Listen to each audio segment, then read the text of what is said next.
কলিযুগে ঘটবে এই 5 অঘটন। শ্রীকৃষ্ণের বলা এই 5 সত্য আজ অক্ষরে অক্ষরে মিলে যাচ্ছে। শ্রীকৃষ্ণ বলেছিলেন এই 5 অঘটন ঘটবেই কলিযুগে। জানেন কলিযুগে আর কি কি ঘটনা ভবিষ্যৎবাণী করেছিলেন শ্রীকৃষ্ণ? জানুন। কলিযুগ সম্পর্কে পঞ্চপাণ্ডবরা প্রশ্ন করেছিলেন শ্রীকৃষ্ণকে যে কলিযুগকে প্রকৃতি কেমন হবে। এই প্রশ্নের উত্তরে ভগবান শ্রীকৃষ্ণ পঞ্চপাণ্ডবকে একটি বনে নিয়ে গেছিলেন, দিয়ে বলেছিলেন এই বনে 5টি দিকে তোমরা 5 জন ভিন্ন ভিন্ন অভিমুখে যাত্রা শুরু করো। যাত্রা শুরু করার পর প্রথম যে ঘটনাটি তোমাদের চোখে পড়বে সেটি আমার কাছে এসে ব্যক্ত করবে।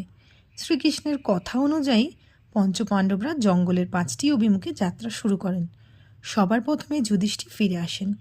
তিনি শ্রীকৃষ্ণকে বলেন যে তিনি একটি অদ্ভুত ঘটনা দেখেছেন। তিনি জানান তিনি দেখতে পান দুই সুর বিশিষ্ট একটি হাতি জলাশয়ে খেলা করছে। এই ঘটনাটি দেখার পর তিনি শ্রীকৃষ্ণের কাছে এসে সম্পূর্ণ ঘটনাটি ব্যক্ত করেন আর জানতে চান হাতিটির প্রকৃতি সম্পর্কে।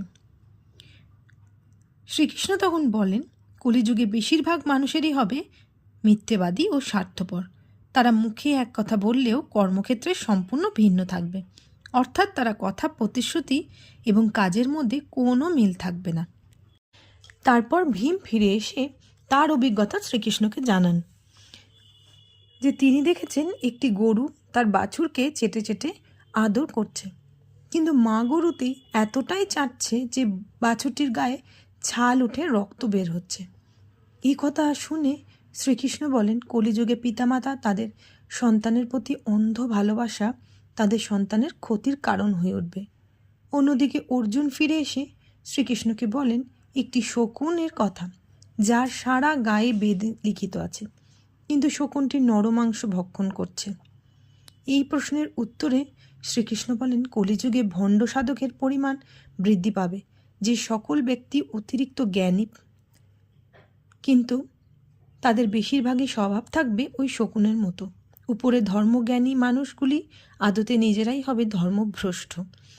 এবার নকুল ফিরে এসে ভগবান শ্রীকৃষ্ণকে তার অভিজ্ঞতা জানান। তিনি শ্রীকৃষ্ণকে বলেন একটি বিশালাকার পাথরখণ্ড পাহাড় থেকে নিচে গড়িয়ে পড়ছে। কোনো বৃক্ষ তাকে আটকাতে পারছে না। সেই পাথরটি সব কিছুকে দুমড়ে মুচড়ে ভয়ঙ্কর গতিতে নিচের দিকে নেমে আসছে। এভাবে নিচে আসার সময় একটি গুল্ম অর্থাৎ ছোট্ট চারাগাছের কাছে আটকে যায়।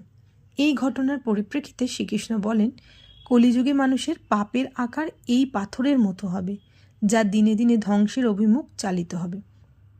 কিন্তু যদি কোনো মানুষ শুদ্ধ মনে আমার শরণাপন্ন হয় তাকে আমি সর্ববিপদ থেকে রক্ষা করব।